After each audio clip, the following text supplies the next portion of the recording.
பெண்களுக்கு நடக்கிற சில உண்மை சம்பவங்களை பேஸ் பண்ணி எடுத்திருக்கிற லாக்டவுன் படம் எப்படி இருக்கு அப்படிங்கிறத நான் சொல்றேன்.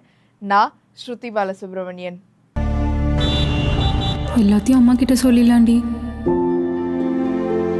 ஏற்கனவே நிறைய கமிட்மெண்ட்ஸ் இருக்கு. தேவையில்லாம உங்க லைஃபை நீங்க கெடுத்துக்காதீங்க. எதுக்கு? அங்க வந்தா நீ எதுவுமே பண்ண மாட்ட.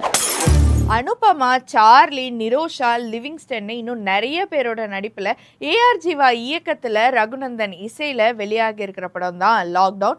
இந்த படத்தில் ரொம்ப நாளாக வேலை தேடி அலைஞ்சிட்டு இருப்பாங்க அனுபமா. ஆனால் வேலையே கிடைக்காது. ஸோ அவங்க ஃப்ரெண்டு கிட்ட ஏதாவது வேலை விஷயமா ஹெல்ப் கேட்பாங்க. ஸோ அவங்க வந்து வேலை வாங்கி தரேன் அப்படின்னு சொல்லிட்டு இன்னொரு ஃப்ரெண்டை ரெஃபர் பண்ணுறதுக்கு ஒரு பார்ட்டிக்கு கூட்டிகிட்டு போவாங்க. அந்த பார்ட்டியில் இவங்க வந்துட்டு ஃபர்ஸ்ட் டைம் குடிக்கிறதுனால நிறைய குடிச்சு அன்கான்ஷியஸும் ஆயிடுவாங்க. அங்கே அப்படியே கட் பண்ணோன்னா ஒரு 2 மாதம் கழிச்சு இவங்களுக்கு வந்து வேலை கிடைச்சிடும். அதே சமயம் வந்துட்டு இவங்க ப்ரெக்னென்ட்டும் ஆயிடுவாங்க. ஆனால் எப்படி ஆனாங்க, யார் காரணம் அப்படிங்கிறது அனுபமாக்கு தெரிய வராது. ஸோ அந்த குழந்தைய எப்படியாவது கலைச்சிடணும், அபார்ட் பண்ணிடணும் அப்படின்னு சொல்லிட்டு நிறைய அலைவாங்க. அந்த அலையிற டைமில் ஒரு நாள் திடீர்னு லாக்டவுனு போட்டுருவாங்க. ஸோ அவங்க வீட்டுக்கு தெரியாமல் இந்த பிரச்சனையை எப்படி சால்வ் பண்ணுறாங்களா இல்லையா அப்படிங்கிறதெல்லாம் தான் இந்த லாக்டவுன் படத்தோட கதை. அனிதா அடிக்கடி வெளியில போயிட்டு வரா. எது கேட்டாலும் கோவப்படுறா. போனையே பார்த்துட்டு இருக்கா.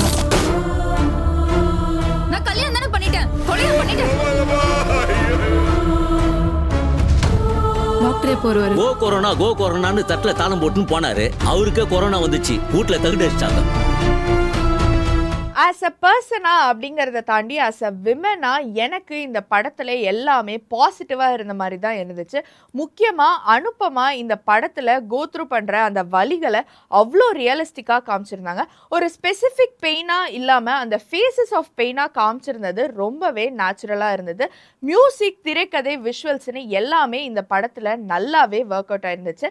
ஆக்டர்ஸ் எல்லாருமே நிஜமாவே இந்த படத்தில் அந்தந்த கேரக்டர்ஸாக நடிக்கவே இல்லை, லிட்ரலாக வாழ்ந்தாங்கன்னு தான் சொல்லணும். செம்ம ஃபிகர் மயிரு. அப்ப அங்கிள் அவன் சாப்பிட்டு மச்சான். இந்த படத்தோட டிராபேக்னு பார்க்கும்போது இதுல இருந்த ஜோக்ஸ் எல்லாம் பெருசா எனக்கு ஒர்க் அவுட் ஆகாத மாதிரி இருந்துச்சு. அண்ட் ஆல்சோ இதுல நிறைய லாஜிக் மிஸ்டேக்ஸ் இருக்கு. நிறைய பிற்போக்குத்தனமா சிந்திக்கிறவங்க இருக்காங்க. இந்த மாதிரிலாம் ஃப்ரெண்ட்ஸ் இருப்பாங்களா, எப்படி எல்லாரையும் கெட்டவங்களா போர்ட்ரே பண்ணாங்க அப்படிலாம் யோசிச்சாலும் மேபி இதில் வந்துட்டு பேஸ்ட் ஆன் ட்ரூ ஈவெண்ட்ஸ் அப்படின்னு போட்டதுனாலையோ என்னவோ இந்த மிஸ்டேக்ஸ் எல்லாம் பெருசாக என் கண்ணுக்கு தெரியல. மற்றபடி ஒரு ஹார்ட் ஹிட்டிங் மூவி பார்க்கணும், அதுவும் வந்துட்டு பேஸ்ட் ஆன் ட்ரூ ஸ்டோரிஸில் பெண்களுக்கான மூவி பார்க்கணும் அப்படின்னு நினச்சா லாக்டவுன் ஒரு நல்ல சாய்ஸாக தான் இருக்கும்.